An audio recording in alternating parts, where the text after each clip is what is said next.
بسم اللہ الرحمن الرحیم. ایاک نعبد و ایاک نستعین. تمام شرکاء کو السلام علیکم ورحمۃ اللہ وبرکاتہ. جیسا کہ آپ لوگوں کو معلوم ہے کہ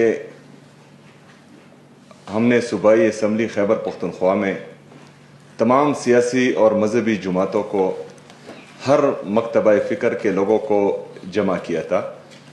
جو 15 نکاتی ایجنڈے پر تمام ہمارے شرکاء ایگری ہوئے تھے، اس میں ایک پوائنٹ یہ تھا کہ ملٹری آپریشن کسی مسئلے کا حل نہیں ہے. صوبائی حکومت کا بھی یہی موقف ہے. عمران خان صاحب کی خیبر پختونخوا کی حکومت کا یہ واضح موقف ہے.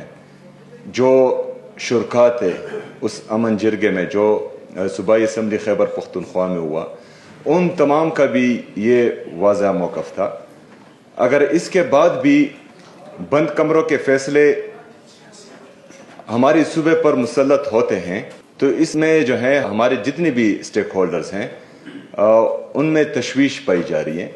کیونکہ ایک فرد واحد یا ایک ادارہ اپنے فیصلے مسلط نہیں کر سکتا. اگر وہ زور زبردستی اپنے فیصلے مسلط کرے گا ایک صوبے پر تو اس کے نتائج وہ نہیں آئیں گے جو وہ چاہتے ہیں. امن ہم سب کا مشترکہ ہے. امن خیبر پختونخوا کے لیے بھی ضروری ہے اور پورے پاکستان کے لیے بھی ضروری ہے.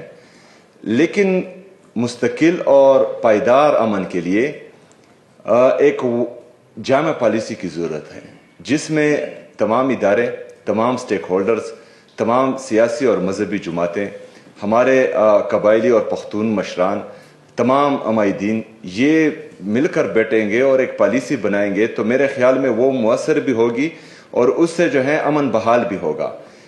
امن بحال بھی پھر ہم رکھیں گے اور کریں گے بھی اور رکھیں گے بھی.